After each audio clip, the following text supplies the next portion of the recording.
जीविका में जुड़े हुए सभी दीदी और भैया को मेरा प्रणाम। पिछले सप्ताह हमने देखा था कि जिस दिन हमने 2/9/2020 को दीदी का शॉप ओपन करवाया था, उस दिन से हमने दीदी का एक सप्ताह का हिसाब किया और आज हम दूसरा सप्ताह का दीदी का हिसाब करेंगे। तो दूसरा सप्ताह में हम दीदी का डेली रजिस्टर किस तरह बनाएंगे, क्योंकि प्रथम सप्ताह में दीदी के पास पैसा कुछ नहीं था, लेकिन हमको दूसरा सप्ताह में दीदी के पास अंतिम नगद शेष कितना है, 527 रुपया। तो यहाँ प्रथम नगद शेष में ये हमारा 527 रुपया आ जाएगा। तो दीदी के पास प्रथम नगद शेष कितना है, 527 रुपया। ठीक है, और 527 रुपया दीदी का नगद शेष है। और इस सप्ताह में दीदी ने मात्र 300 रुपये की बिक्री की है। इस सप्ताह में दीदी ने कितनी की बिक्री की है, 300 रुपये की। और व्यापार की पूंजी से पारिवारिक खर्च 15 रुपये की है दीदी ने। तो इसको जब हम, ठीक है, तो 527 जोड़ 300 माइनस 15, तो हमको आ गया यहाँ 812 रुपया, जो दीदी के पास अंतिम नगद शेष 527 जोड़ 300। यहाँ जो फार्मूला है ऊपर देख लेते हैं, है ना, 3 - 4 + 8 - 7 - 9 और +10, उसी फार्मूला को। तो 3 और +8 हो गया, और माइनस में 7 इधर है नहीं तो कुछ जोड़ना नहीं है, तो 827 - 15 तो 812 हो गया। और दीदी ने इस सप्ताह में कुल 90 रुपया पारिवारिक खर्च की है। ठीक है, अब दीदी का 300 रुपया 812 रुपया प्रथम नगद शेष में आ जाएगा। और इस सप्ताह में दीदी ने 312 रुपया का कुल बिक्री की है। ठीक है, और 600 रुपया का इस सप्ताह में खरीदारी की है। 20 रुपया उन्होंने व्यापार की पूंजी से पारिवारिक खर्च की है, और व्यापार संबंधित खर्च उन्होंने 10 रुपया की है। ठीक है, तो कुल खर्च दोनों मिला के 30 रुपया की है। तो फिर हम वही काम करेंगे, 812 और 312। ठीक है, 812 और 312 को जोड़ेंगे, -600 - 30, तो हमको हटा करने के बाद आ रहा है 494। ठीक है, क्या करिए, 812 और 312 को जोड़ दिए, आगे 600 - 30 घटा दिए, तो 494 रुपया हमको आ गया। दीदी के पास जो अंतिम नगद शेष है, और 95 रुपया इस सप्ताह का उनका कुल पारिवारिक खर्च है। ठीक है, उसके बाद दीदी का हम देखते हैं नेक्स्ट कि 494 रुपया दीदी का अंतिम नगद शेष आ गया। ठीक है, और इस सप्ताह में दीदी ने 280 रुपया का कुल बिक्री किया है, और 25 रुपया व्यापार की पूंजी से पारिवारिक खर्च की है।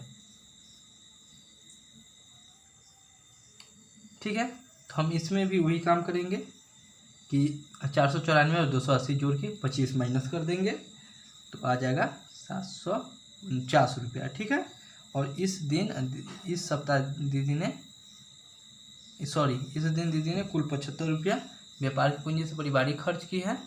ठीक है, नेक्स्ट डे अब 749 रुपया दीदी के पास अंतिम नगद शेष है, तो यहाँ आ जाएगा 749 रुपया।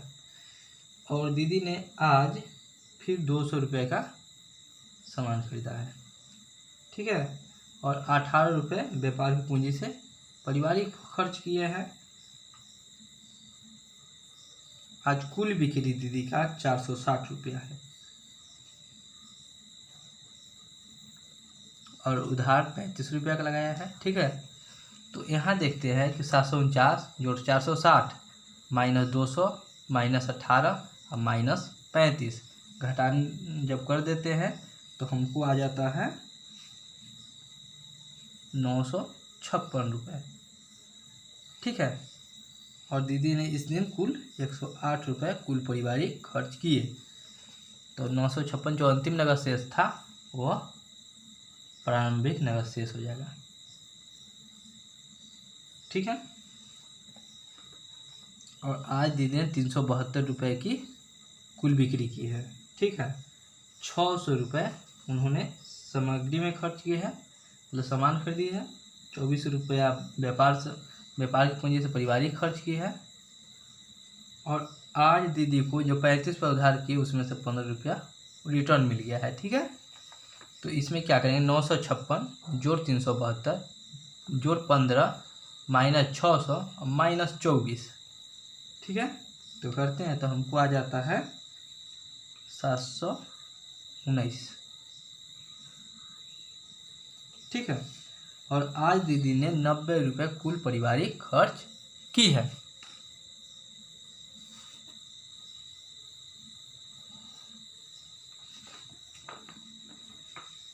तो 719 रुपये अंतिम नगद शेष था, वो अब हमारा प्रथम नगद शेष हो जाएगा, प्रारंभिक नगद शेष। और आज के दिन दीदी ने कोई सामान नहीं खरीदा, 17 रुपये का दुकान से पारिवारिक खर्च की है। और आज के दीदी ने 600 रुपये की बिक्री की है। ठीक है, अब कोई आज उधार नहीं लगाई, 10 रुपये और दीदी का उधार जो लगाई थी वो हमारा रिटर्न आ गया है। और दीदी ने तो फिर सेम उसी प्रकार 719 जोड़ 600 माइनस 17 719 जोड़ 600 जोड़ 10 माइनस 17, तो हमारा हो जाता है 1312 रुपया अंतिम नगद शेष। और दीदी ने आज कुल 110 रुपये व्यापार की पूंजी कुल पारिवारिक खर्च की है 110 रुपया। और दीदी के पास अब अंतिम नगद शेष राशि है 1312 रुपया जो प्रारंभिक आ जाएगा। और दीदी ने आज 900 रुपया का सामान खरीदा है, 19 रुपया व्यापारिक पूंजी पारिवारिक खर्च की है, 12 रुपया सामान लाने में या फिर किसी प्रकार खर्च की है सामान लाने के दरमियान। और 31 रुपये 19 12 31 हो गया। आज कुल 522 रुपये की दीदी ने बिक्री की है, किसी प्रकार का उधार आपसी नहीं हुआ है। तो देखते हैं 1312 प्लस 522 माइनस 900 और माइनस 31, तो हमको आ जाता है 903 रुपया। तो अब हम देखते हैं कि दीदी ने आज के दिन कुल 118 रुपये की कुल पारिवारिक खर्च की है। ठीक है, तो अब ये तो हमारा एक सप्ताह का बन गया है। ठीक है, तो अब देखते हैं अंतिम नगद शेष हमारा कितना है, 903 रुपया। और इसको पूरा को जोड़ लेंगे। ठीक है, तो पूरा को जोड़ लेते हैं, तो जोड़ रहे हैं। हाँ, तो आ गया हमको पूरा जोड़ने के बाद 686 रुपये जो कुल पारिवारिक खर्च दीदी ने इस सप्ताह में की है। और दीदी ने का अंतिम नगद शेष कितना है, 903 रुपया। दीदी ने कुल उधार वापसी किया 15 10 25 रुपया, और उधार लगाया कितना था, 35 रुपया। तो दीदी का उधार कितना बच गया, 10 रुपया अभी दीदी का उधार बचा हुआ है जो उन्होंने लगाया था। और दीदी ने अब फिर प्रारंभिक नगद यहाँ देख लेते हैं कि इसमें प्रारंभिक नगद कितना था, 527 रुपया। लेकिन इस सप्ताह में तो दीदी के पास नगद था शुरुआत से ही। ठीक है, तो 527 रुपया। आज इस सप्ताह में दीदी ने दुकान के संबंधित खर्च कितना, खरीदारी कितना की, 600 200 600 और 900, तो 6 6 12 2 14 और 9 2300 रुपया का खरीदारी दीदी ने इस सप्ताह में किया। व्यापार की पूंजी से पारिवारिक खर्च 15 20 25 18 जोड़ 24 जोड़ 17 जोड़ 19, तो हो गया 138 रुपया। इस सप्ताह में दीदी व्यापार संबंधित खर्च 12 10 22 की। तो दीदी ने कुल खर्च कितना कर ली, 160 रुपया। इसको जोड़ लीजिए या फिर ये दोनों को जोड़ लीजिए, ये पूरा को जोड़ लीजिए फिर ये दोनों को जोड़ लीजिए, 160 रुपया आया। इस सप्ताह में दीदी ने कुल बिक्री कितने की, तो 300 जोड़ 312 जोड़ 280 जोड़ 460 जोड़ 372 जोड़ 600 जोड़ 522, तो आ गया 2846। तो इसका जांच कैसे हम करेंगे, तो जांच के लिए हम सबसे पहले देखेंगे यहाँ जो है 527 जोड़ 2846, 527 जोड़ 2846 माइनस 2300 माइनस 160 और माइनस 10 जो आ गया, उसको हम इतना करने के बाद 933 आता है, तो आपका बनाया हुआ सही है। और अब हम थोड़ा सा, पिछला बार हम MRP रजिस्टर पर चर्चा नहीं किए थे, लेकिन इस बार हम MRP रजिस्टर को भी देख लेंगे। तो हम अब MRP रजिस्टर पर देख लेते हैं कि इतना जो 2 सप्ताह का हिसाब किया उसको किस तरह से अप्लाई करेंगे। तो शुरू बार में हम देखते हैं कि दीदी का नाम हम लिख दिए मुरली देवी, और यह है पशुधन संबंधी विवरण, यानी दीदी का हम तो जनरल शॉप खुलवाए हैं, तो पशुधन वाला का तो हम काम नहीं है।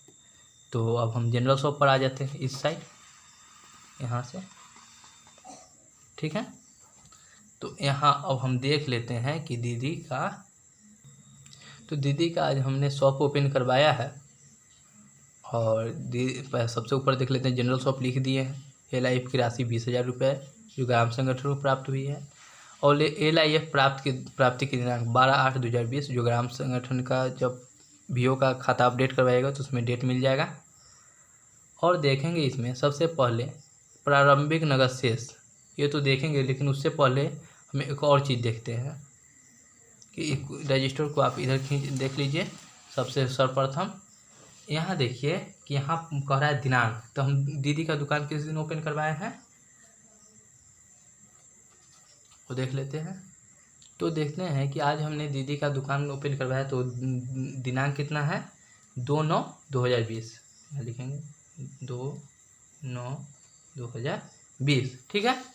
और आज हम इसका प्रथम, जैसे आज ही दुकान का हम बैठ के पूरा हिसाब कर लेंगे, ठीक है, कि दीदी का सामान जो मिला है ग्राम संगठन से वो कितना का मिला है, क्या मिला है, तो उसका हम आंकलन कर लेंगे। उसका ही जो लिस्ट आएगा दुकानदार जो देता है उससे सामान पूरा मिला लेंगे।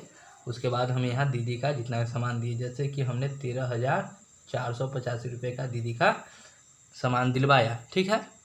तो प्रारंभिक संपत्ति दीदी का हमने 13,485 रुपये का दिलवाया, जो आज जब आज ही के दिन दुकान खुलवाए तो दीदी का स्टॉक भले कोई बिक्री नहीं है, कोई तैयारी नहीं, सब सेम रह जाएगा, ठीक है। और कुल संपत्ति दीदी का आज जब नया दुकान ही खुला है तो अब कोई पूंजी नहीं बढ़ा, 13,485 का 13,485 रह गया, ठीक है। लेकिन अब हम यहाँ देखते हैं कि इसमें 1 सेकेंड, जैसे अब इसको देखते हैं कि आज 2/9/2020 को हमने दीदी का शॉप ओपन करवाया, लेकिन फिर अब साप्ताहिक कुल यहाँ कर रहे हैं 8/9/2020 का, दीदी का अगला सप्ताह हो गया, तो 9/9/2020 को हम अगला बार दीदी के यहाँ पहुँचेंगे। तो फिर हम देखते हैं यहाँ पर, तो 2/9/2020 को हमने दीदी का शॉप ओपन करवाया, अगला बार हम पहुँचे 9/9/2020 को दीदी के यहाँ, ठीक है। 9/9/2020 को हमने दीदी के यहाँ पहुँचा, अब फिर अगला सप्ताह का हम अब हिसाब दीदी के बुक्स ऑफ रिकॉर्ड में MRP रजिस्टर में दीदी के डेली रजिस्टर से लिखेंगे, ठीक है। तो दीदी का जो प्रारंभिक संपत्ति होगा, जो अंतिम यानी 25 नंबर कॉलम ही 24 नंबर कॉलम में 13,485, और अब हम बैठ के दीदी का सामान का गिनेंगे, काउंटिंग कर लीजिए या फिर जहाँ तक हो संभव उसका हिसाब कर लीजिए, देख लीजिए कि दीदी के पास अभी की संपत्ति कितना है।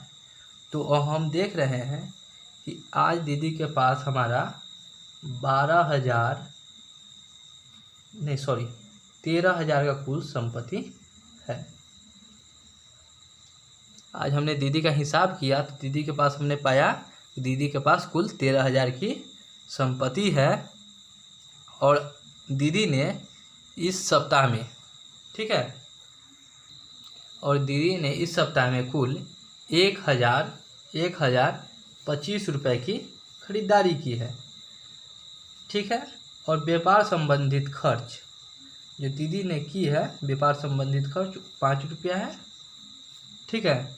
अब कुल विक्रय दीदी ने इस सप्ताह में कुल कितनी बिक्री की है, तो 1,621 रुपया का, 1,621 रुपया हो गया। उसके बाद इसको बाद में सॉल्व करेंगे, पहले देख लेते हैं दीदी ने कुल उधार कितना का लगाया, उधार कितना बचा है 0, कहीं 15 रुपये उधार लगाई, 15 रुपये मिल गया तो इसको छोड़ देते हैं। अंतिम नगद शेष दीदी के बाद 527 रुपया है दीदी का। तो हमने 13,000 जोड़ 1,621 जोड़ा तो हो गया हमको 14,621 रुपया, ठीक है। तो 14,621 हो गया। उसके बाद 13,485 जोड़ 1,025 जोड़ 5 हमने जोड़ा तो आ गया 14,515। तो 14,621 यानी ई दोनों के जोड़कर ई तीनों के जोड़ के घटा देंगे तो हमको आ गया 106 रुपया। ठीक है, यानी कहने का मतलब कि दीदी को इस सप्ताह में 106 रुपया का लाभ हुआ और दीदी के पास अभी अंतिम नगद शेष 527 रुपया है। ठीक है, और दीदी ने के पास अंतिम कुल संपत्ति जो है अभी 13,527 रुपये की है।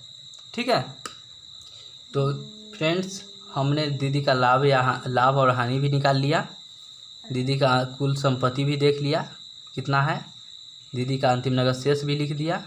और फिर अगला सप्ताह हम आएंगे तो इस पर हम देखेंगे कि दीदी का फिर कितना एसेट ग्रोथ होता है। ठीक है, तो फ्रेंड्स अब हम अगला सप्ताह में आ गए तो हम देख रहे हैं कि आज दीदी ने 9/7/2020 को हम आए थे तो अगला सप्ताह 7 दिन बाद हो गया 16/9/2020 को दीदी का फिर हम एसेट का हिसाब करेंगे। ठीक है,